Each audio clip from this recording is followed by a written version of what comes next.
building is at risk of collapsing, which is why the road is still closed. We'll walk through these doors with Ebola, but they have got the signs posted and they have the masks out. Good Morning America will be shot here, and joining me now is one of my favorite meteorologists, of course, besides Julia, Ken, and Matt. Of the presentation, as you can see, the consultants call this building obsolete, ordering their food. And this area is where people would have been dining. For the homicide investigation there, still no word on what charges. Vol fans are feeling very confident tonight. They tell me, of course, the Vols are going to win. Authorities tell me the inside of the car can heat up and become deadly for a child. Right now, only the media is here on the red carpet, busy setting up. But earlier this morning during the parole hearing, many people were emotional. They were tearing up. It's truly a unique college tradition. Bo, Lori, back to you. Blowing out the windows, the ceiling is gone. These are the records showing the Eric Church tickets that were canceled for last night's concert.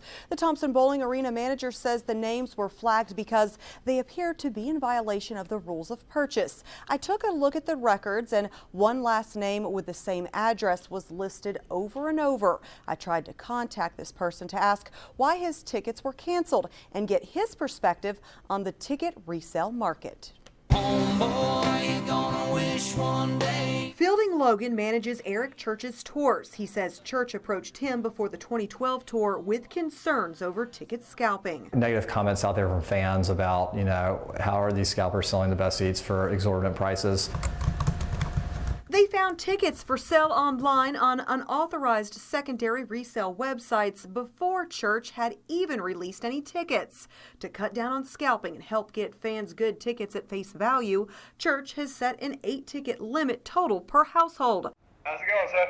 The best 5,000 seats are will call only. The goal, to give fans a fair chance to buy some of the tickets by making it difficult for scalpers to buy up all the good seats. I looked at the public records of tickets refunded for the Eric Church concert. One address stood out, used 16 times to purchase tickets. One of the names connected to the address is Clark Moore.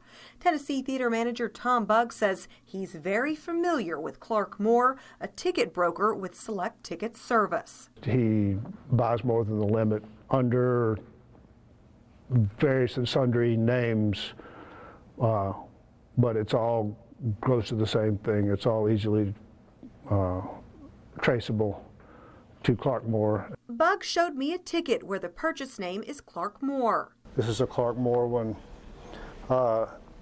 She called and he identified himself as the Tennessee Theater, and she paid $258 for two $58 tickets. So I wanted to ask more about these allegations and why some of his ticket purchases were canceled for the Eric Church concert. He is not accused of illegal activity, just possibly violating the artist's rules. I went to the address listed on Moore's business card and on the list for canceled tickets. It was this UPS store on Maynardville Pike. I was able to track down Moore at another address linked to him and Select Ticket Service, where many more tickets were canceled. Hey, are you Clark Moore? Yes. With Select Ticket Service? Hey, I'm Stephanie Beacon with 6 News. Yeah, I don't want to be on camera. Okay, Yeah. well, The people usually call before they come out to somebody's house. Yeah. this was the address for a bunch of tickets that had been canceled for a recent concert because they said it showed signs of violating their terms and conditions. That information shouldn't be shared with the public. No, it's when it's a Thompson Bowling Arena or a public venue, all this information is public record. Yeah, please leave the property. Moore asked us to leave, and we did. Attorney Tom Lee says violating the artist's rules is not illegal, but it's enough to allow the tickets to be canceled. He says some scalpers are deceptive and use abusive practices, which again may not be illegal. It's not exactly illegal in all instances, but it's a fair question as to whether it should be, is the extent to which some people go to resell tickets. Eric Church's manager believes being aggressive and enforcing purchasing rules is helping his fans. Whenever we do stuff like this, the overwhelming response is, thank you, Eric Church, for looking out for us.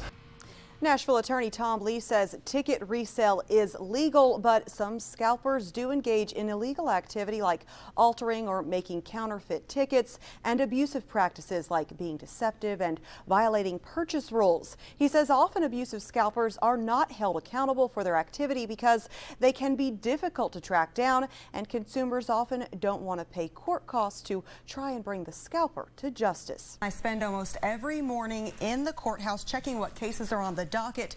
This morning I heard people coming out of a courtroom talking about a woman who should not have been arrested. Then a woman walked out of the courtroom visibly upset and emotional. I asked her what happened and reviewed the court documents.